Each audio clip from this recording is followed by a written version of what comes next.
समय की कीमत। ये कहानी आपकी जिंदगी बदल देगी। हम सब सोचते हैं कि हमारे पास बहुत समय है, जब तक कि वो चला नहीं जाता। हम अपनी सबसे कीमती चीज यानी अपने वक्त को ऐसे लुटाते हैं जैसे ये कभी खत्म ही नहीं होगा। कल कर लूंगा, अभी तो बहुत उम्र पड़ी है, एक दिन मैं ये जरूर करूंगा। ये वो मीठे झूठ हैं जो हम हर रोज खुद से बोलते हैं। ये कहानी एक ऐसे ही लड़के की है जिसका नाम था आरव। एक ऐसा लड़का जिसे एक कड़वी सच्चाई का सामना करना पड़ा, एक ऐसी सच्चाई जिसने उसकी दुनिया हमेशा के लिए बदल दी। आरव कोई आम लड़का नहीं था। उसका दिमाग तेज था, वो होशियार था और उसकी आंखों में बड़े बड़े सपने थे। उसके टीचर्स और दोस्त सब मानते थे कि वो जिंदगी में बहुत आगे जाएगा। लेकिन आरव के साथ एक बहुत बड़ी प्रॉब्लम थी। वो आज के काम को कल पर टालने का चैंपियन था। उसकी हर सुबह अलार्म से नहीं बल्कि स्नूज बटन को बार बार दबाने से होती थी। माँ कमरे में आकर पर्दे हटाती, सूरज की रोशनी चेहरे पर पड़ती और वो चिढ़कर कहता, बस 5 मिनट और माँ। वो 5 मिनट कब 1 घंटे में बदल जाते उसे एहसास तक नहीं होता। बिस्तर से उठते ही उसका पहला काम होता था फ़ोन उठाना। सोशल मीडिया की कभी ना खत्म होने वाली स्क्रोलिंग में घंटों ऐसे गायब हो जाते जैसे हवा में। दोस्तों के मीम्स, वायरल वीडियोस, ये एक ऐसी डिजिटल दुनिया थी जिसमें वो खो जाता और असली दुनिया को पूरी तरह भूल जाता।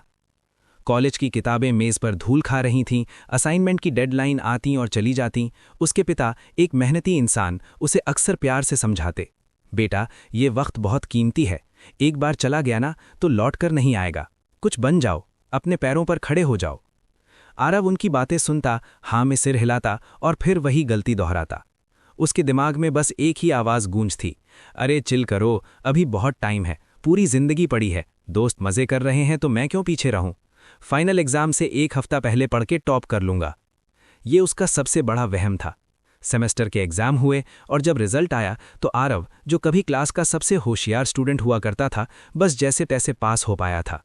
उसकी मार्कशीट पर लाल रंग के निशान उसके भविष्य पर लगे खतरे के निशान जैसे लग रहे थे। उसके माता पिता की आंखों में गहरी निराशा थी, लेकिन इस बार उन्होंने उसे कुछ नहीं कहा। उनकी खामोशी किसी भी डांट से ज्यादा तेज चुभी। उस दिन आरव को पहली बार अपनी गलती का हल्का सा एहसास हुआ, लेकिन ये एहसास भी जल्द ही आलस की मोटी चादर के नीचे दब गया। वो अपनी नाकामी का इल्जाम कभी किस्मत पर डालता तो कभी मुश्किल पेपर पर, लेकिन कभी खुद की तरफ उंगली नहीं उठाता। एक शाम अपने खराब रिजल्ट से दुखी होकर आरव घर से निकलकर पास के एक शांत पार्क में जाकर बैठ गया। उसका मन उदासी और झुंझलाहट से भरा हुआ था। वो यही सोच रहा था कि उसकी जिंदगी कितनी बेकार है, जबकि उसके दोस्त कितने मजे कर रहे हैं। तभी एक बुजुर्ग आदमी, जिनके चेहरे पर एक सुकून और आंखों में अजीब सी चमक थी, आकर उसके बगल वाली बेंच पर बैठ गए। उन्होंने आरव की तरफ देखकर एक हल्की सी मुस्कान दी। आरव ने उन्हें अनदेखा करने की कोशिश की, पर उनकी मौजूदगी में कुछ ऐसा था कि वो चाहकर भी ऐसा नहीं कर पाया।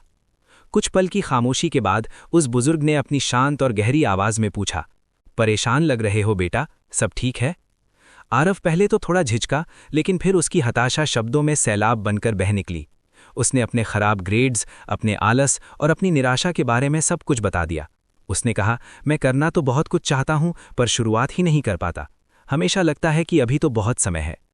वो बुजुर्ग आदमी सब कुछ बहुत ध्यान से सुनते रहे। जब आरव चुप हुआ तो उन्होंने कहा, तुम्हारी परेशानी देखकर मुझे एक पुराने खजाने की कहानी याद आ गई, सुनना चाहोगे? आरव ने बेमन से सिर हिला दिया।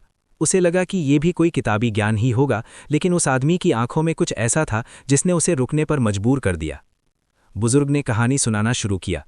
सदियों पहले एक राज्य में विक्रम नाम का एक नौजवान रहता था, तुम्हारी ही तरह तेज और काबिल। एक दिन उस राज्य के राजा ने उसे दरबार में बुलाया। राजा ने उसे एक पुराना नक्शा देते हुए कहा, विक्रम, ये नक्शा उस गुफा का रास्ता बताता है जहां हमारे पुरखों का बेशुमार खजाना छिपा है। सोना, हीरे, जवाहरात, इतने कि तुम्हारी 7 पुश्तें भी आराम से रह सकती हैं। लेकिन एक शर्त है, उस गुफा का दरवाज़ा सिर्फ एक ही दिन के लिए खुलता है, कल सूरज उगने से लेकर सूरज ढलने तक।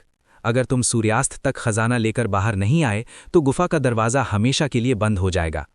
विक्रम की तो जैसे लॉटरी लग गई थी। वो खुशी से फूला नहीं समाया। उसने राजा को धन्यवाद दिया और नक्शा लेकर घर आ गया। उसने सोचा, वाह, किस्मत हो तो ऐसी, पूरा एक दिन है मेरे पास। सुबह आराम से उठूंगा, नाश्ता करूंगा और फिर खजाना लेने निकलूंगा। आखिर पूरा दिन पड़ा ही तो है। अगली सुबह जब सूरज निकला, विक्रम गहरी नींद में था। उसकी माँ उसे जगाने की कोशिश करती, लेकिन उसने कहा, अरे अभी तो सुबह हुई है, पूरा दिन बाकी है। वो देर तक सोता रहा। जब वो उठा तो दोपहर होने वाली थी।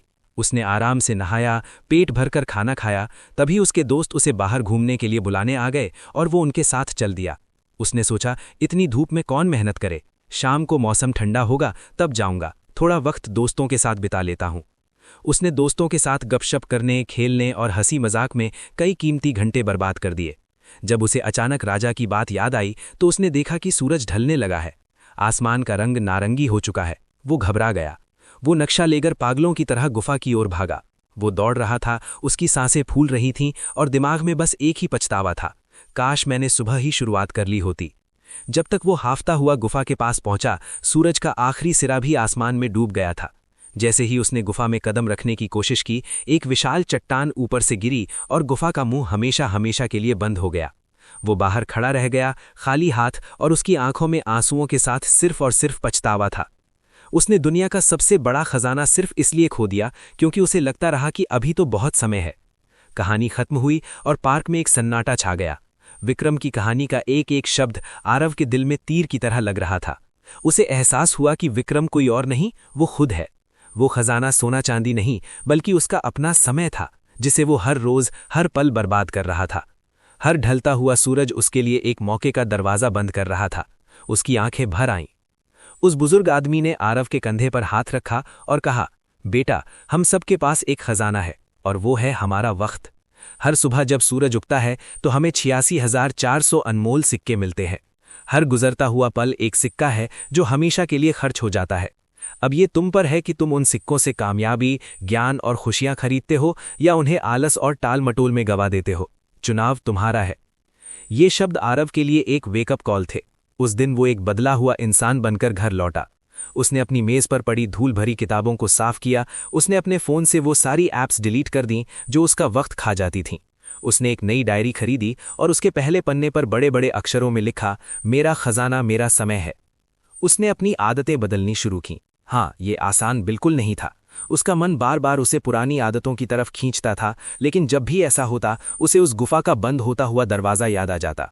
उसने छोटे छोटे लक्ष्य बनाए। आज सिर्फ एक चैप्टर पूरा करूंगा। आज सिर्फ 30 मिनट फ़ोन को हाथ नहीं लगाऊंगा। उसने पोमोडोरो तकनीक अपनाई, जहां वो 25 मिनट पढ़ता और 5 मिनट का ब्रेक लेता। उसने टू डू लिस्ट बनाना शुरू किया और हर रात सोने से पहले अगले दिन की प्लानिंग करता। उसने उन दोस्तों को ना कहना सीखा जो सिर्फ उसका वक्त बर्बाद करते थे।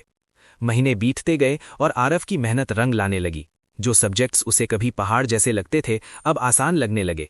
उसकी आंखों में एक नई चमक थी, आत्मविश्वास की चमक। उसके माता पिता ने उसके अंदर आए इस जबरदस्त बदलाव को महसूस किया और वे खामोशी से उसे सपोर्ट करते रहे। फिर फाइनल एग्जाम का दिन आया। इस बार आरव डरा हुआ या घबराया हुआ नहीं था, बल्कि तैयार था। उसने हर सवाल का जवाब पूरे कॉन्फिडेंस के साथ लिखा। जब रिजल्ट आया तो पूरे कॉलेज में एक हैरानी की लहर दौड़ गई। आरव, जो पिछले सेमेस्टर में मुश्किल से पास हुआ था, इस बार कॉलेज का टॉपर था। उसका नाम मेरिट लिस्ट में सबसे ऊपर चमक रहा था। उस दिन जब वो अपनी रिपोर्ट कार्ड लेकर घर पहुंचा तो उसके माता पिता की आंखों में निराशा नहीं, बल्कि गर्व के आंसू थे। उसके पिता ने उसे गले से लगा लिया और बस इतना कहा, मुझे तुम पर गर्व है बेटा। ये 3 शब्द आरव के लिए किसी भी ट्रॉफी या मेडल से कहीं ज्यादा कीमती थे। उसने सिर्फ अच्छे नंबर ही नहीं, बल्कि अपना खोया हुआ सम्मान और अपने परिवार का भरोसा भी वापस जीत लिया था। तो इस कहानी से हमें क्या सीख मिलती है? सीख बहुत सीधी लेकिन बहुत गहरी है। हम में से हर कोई थोड़ा थोड़ा आरव और थोड़ा थोड़ा विक्रम है। हमारे पास भी सपनों, काबिलियत और मौकों का एक अनमोल खजाना है, और उस खजाने को खोलने की इकलौती चाबी है हमारा समय। पहली सीख, गुजरा हुआ वक्त कभी लौटकर नहीं आता। आप पैसा दोबारा कमा सकते हैं, टूटे रिश्ते जुड़ सकते हैं, लेकिन जो पल बीत गया वो हमेशा के लिए चला गया। इसे रेत की तरह अपनी मुट्ठी से फिसलने मत दो। दूसरी सीख, अपनी प्राथमिकताएं तय करो। मशहूर निवेशक वॉरेन बफेट ने कहा था कि सफल लोग लगभग हर चीज को ना कहते हैं। अपने सबसे जरूरी कामों को पहचानो और अपनी सबसे अच्छी एनर्जी और अपना सबसे कीमती वक्त उन्हीं को दो। बाकी सब इंतजार कर सकता है। तीसरी सीख, शुरुआत अभी करो, कल कभी नहीं आता।